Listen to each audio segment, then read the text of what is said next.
कहते हैं India super power बनने वाला है। Digital India, make in India, take in India and shake in India, हर जगह यही स्लोगन लगता है। But have you ever done with a ground reality check, not with a just WhatsApp forward but with your open eyes. पान खाई के पान बनारस वाला। What does that do? Does it make you high? आती।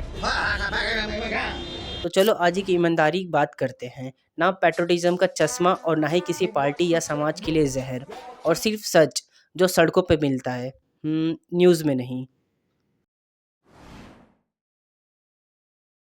एक जगह 2 जॉब वैकेंसीज के लिए 1200 लोग अप्लाई करते हैं और उसमें से सिर्फ 20 ही शॉर्टलिस्ट होते हैं, और उनका भी फ्यूचर यूपीएससी एस्पिरेंट के जैसा अनसर्टन है। But whose fault is it? Student की स्किल्स या सिस्टम का फेलियर? हुएवर इट इज़, इसमें तो देश का नुकसान ही पक्का है।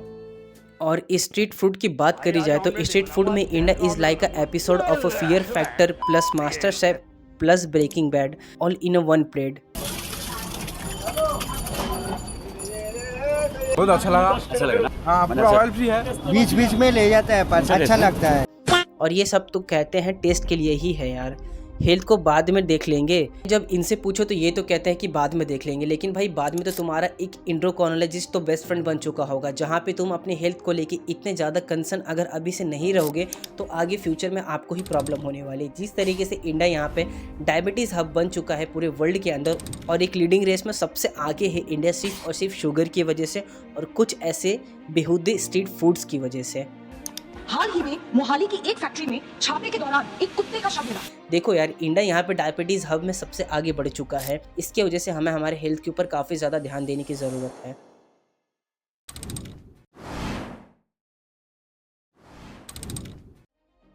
सिस्टम फेलियर या करप्शन एंड केसेस अपने देश में ऐसे हैं जैसे मानो इनका समाज में कोई खौफ नहीं है, और ना ही समाज में जानवर सेफ है, ना ही किसी की बेटी बहन, क्योंकि आए दिन इंडिया के अंदर केसेस ऐसे बढ़ रहे हैं जैसे मानो कि बरसातों के अंदर ये बड़े बड़े खड्डे। और where on the other side हमारे ये बिहार के नेता जो कि होली के महोत्सव में इतना ज़्यादा रंगीन हो गए थे कि इन्होंने वहाँ जो एक पुलिस ऑफिसर है उन्हें एक गाने के ऊपर ठुमके लगाने को यानी डांस करने को कहा अगर बोला जाए तो, और उन्हें नहीं तो सस्पेंड कर दिया जाएगा, ऐसे वार्निंग भी दी गई। तो सस्पेंड कर दिए जाओगे, बुरा मत मानो, होली है।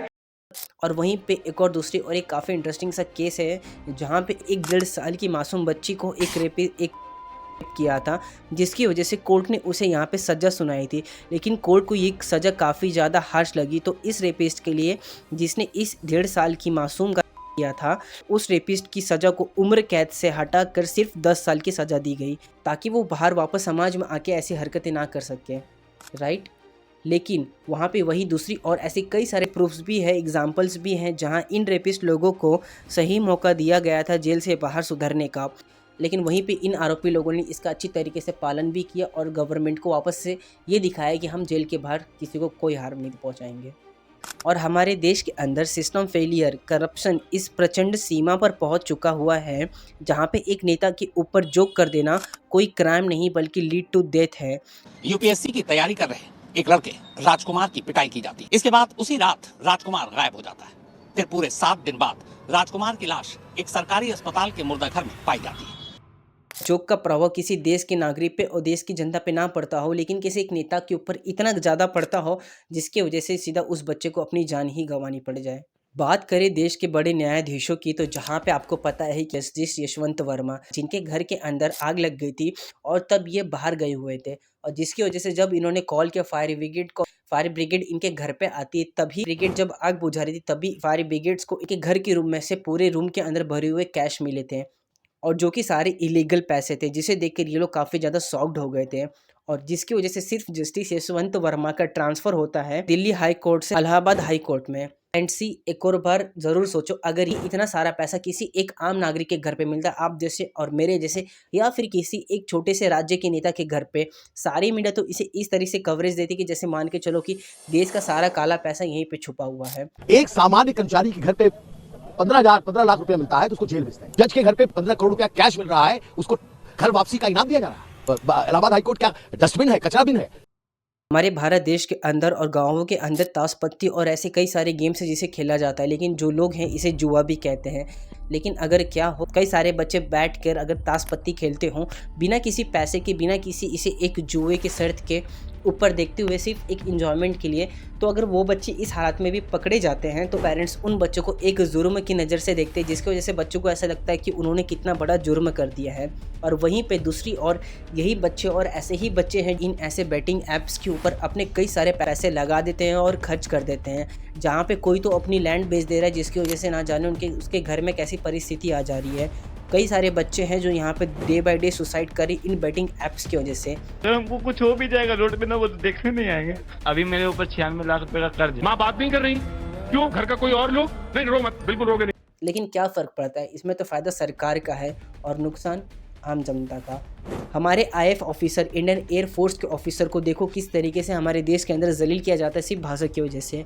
He came out, started abusing me in Kannada and said many things in Kannada and finally she abused my wife. वो सैनिक जो अपनी देश के लिए आज जैसे हमारे ऊपर पहलगाम का अटैक हुआ, ऑपरेशन सिंदूर किया गया, ऑपरेशन किलर किया गया, हम जैसे देशवासियों के लिए ना ही हम उसके ऊपर भाषा का प्रभाव डाल सके कि उन्हें कन्नड़ बोलने आनी चाहिए, उन्हें मराठी बोलने आनी चाहिए। यहाँ पे इस डिलीवरी बॉय से तो पहले डिलीवरी भी मंगाई जाती है, जहाँ पे सिर्फ उसकी भाषा की वजह से इसे डिलीवरी कैंसिल किया जाता है और वापस इसका डिलीवरी इसे नहीं लिया जाता है। जब आता नहीं मैम जबरदस्ती मराठी बोलने का, क्यों? मराठी नहीं येत नाही ते? और क्यों जबरदस्ती मराठी बोलने का, पर क्यों? एंड गेस व्हाट गाइज, इसी सारी चीज़ों की वजह से हमें अपने आप को सेक्युलर नेशन कहते हैं, हम एक सेक्युलर नेशन नहीं है अगर इसके ऊपर गौर करे जाए तो। हमारे देश के अंदर भाषा, जातिवाद, इसके ऊपर कई सारे हम झगड़े करते हैं, लेकिन इसी सारी चीज़ों का फ़ायदा उठा के हमारे ऊपर पहलगाम जैसे बड़े बड़े अटैक्स होते हैं। गलत मैं कह रहा हूँ तो आप मुझे कमेंट के अंदर राइट कर सकते हो, बट लेकिन आप ही ज़रा ध्यान से सोचो, अगर हम हमारी कंट्री के अंदर मिलजुल कर नहीं रहेंगे, इस सेक्युलर नेशन के अंदर अगर हम छोटी सी भाषा और जात के ऊपर लड़ेंगे तो हमें हमारे डिस्प्यूट्स कौन सॉल्व करके देगा, और बाहर से लोग इसी तरीके से आके हमारे ऊपर जुर्म करके जाएंगे। और हाँ, यहाँ पे बात रहेगी फॉरेन सिटीजन्स की, तो यस, जो फॉरेन सिटीजन्स है जब वो इंडिया में आते तो उन्हें इंडिया की कई सारी गलत हरकतें यहाँ पर देखने को मिलती है।